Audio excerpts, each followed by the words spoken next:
Today in Topics in Radiography, we're going to look at some differences between the PA hand view and the oblique hand, and what to look for when you critique your images.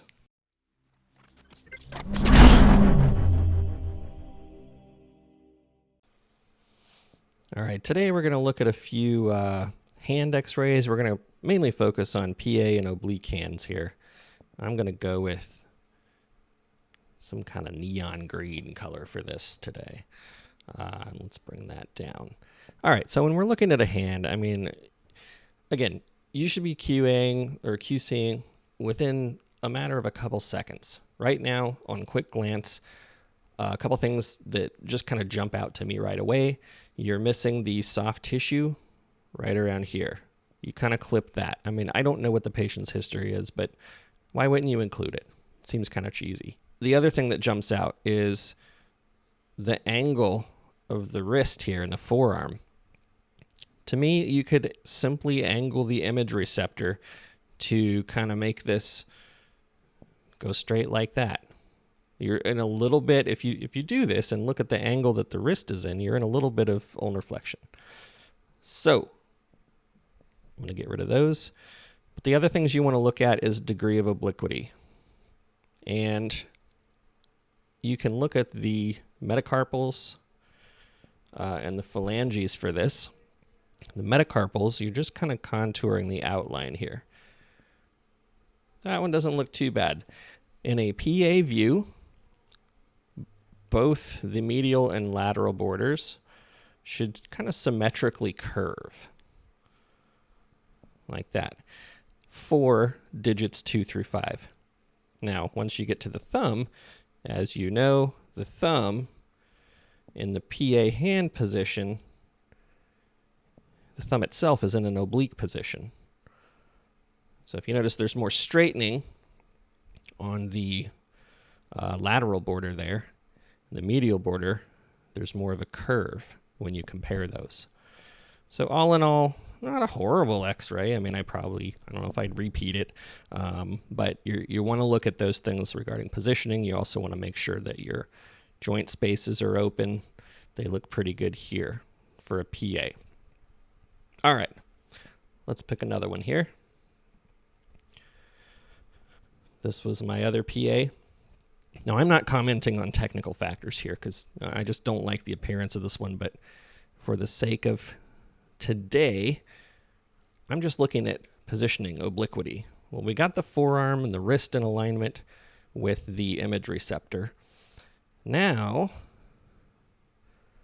we've got what they're calling a PA hand here, some problems.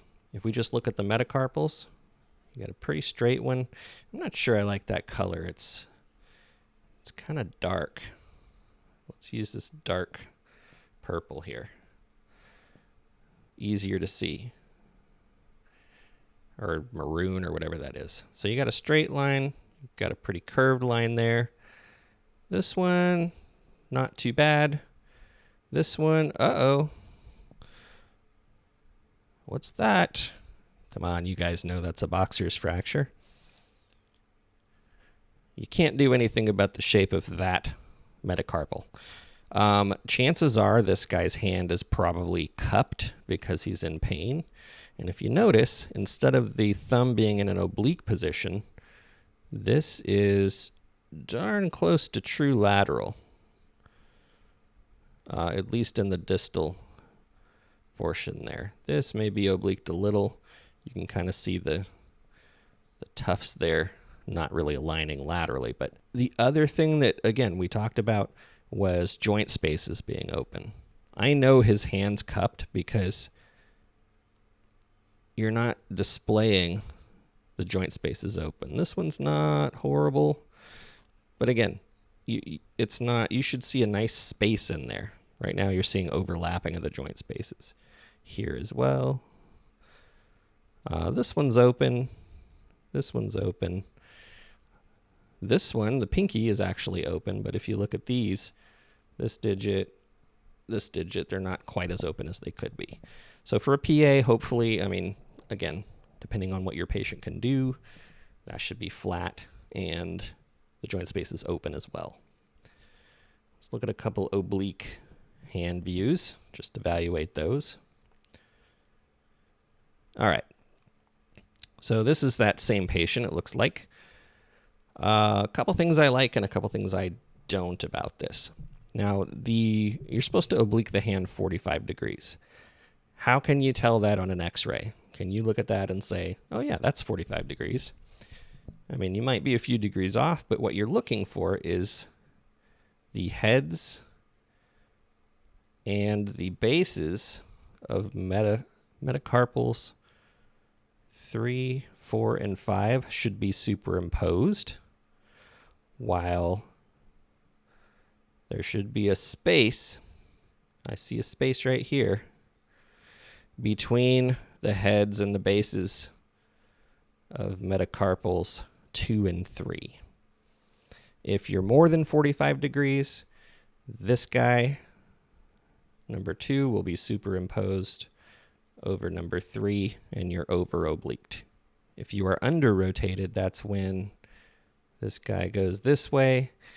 You may start to see the head of these other guys separate a little bit. So you're thinking 20 to 30 degree range, these start to separate out.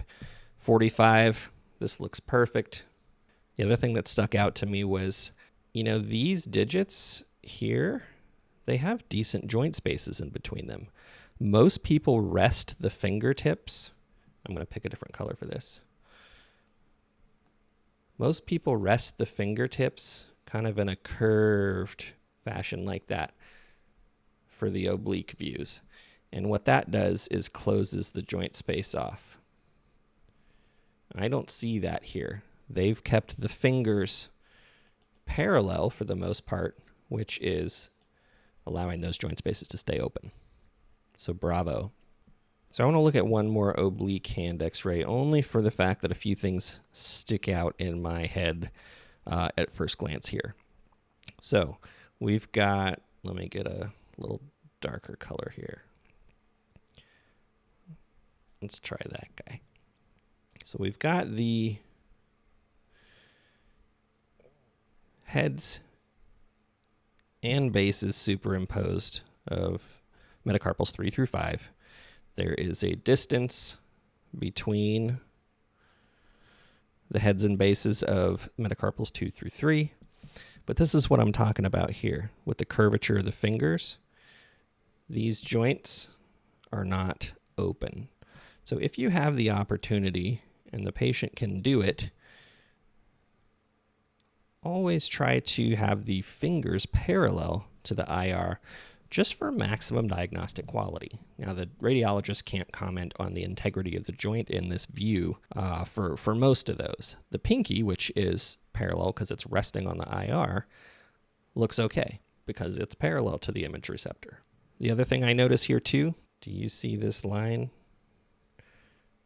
That is artifact from a sponge, which is okay as long as it doesn't show up too much. I've seen those step wedge sponges that will, and they are definitely sometimes, if they have that like plastic coating on the outside, they will interfere with the diagnostic quality of the exam.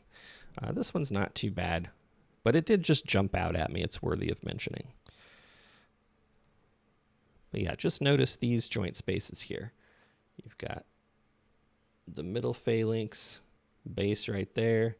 This is the base of the distal phalanx, and it overlaps with the border, the distal end of the middle phalanx there. So yeah, those are just not open. Anything you can do to get those open. The amount of rotation's okay.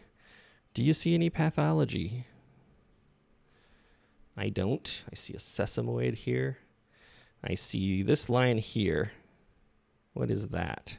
It's probably just the meat of the palm. But be looking for these things. You got some soft tissue. But yeah, overall, I think the technical factors could have been a little different. I don't know where the collimated border is. Someone sent this to me cropped. And of course, you can also tell that it's obliqued just by looking at the digit because one side is straight. That wasn't a very straight line. One side is straight, the other side is curved. on every digit. Even this one, it's more curved than the medial side. The lateral side over here is more curved than the medial side. And then you've also got your thumb, which could be close to a lateral position, but again, I don't like this joint space. This one, fantastic. But the rest of them are pretty closed except for this guy right here. This guy's close, but it's still a little closed off. Well, I hope these tips have helped. If you like the content, please let me know in the comments below. Give me a thumbs up and subscribe if you'd like to see more. I should have more videos coming out regularly going forward.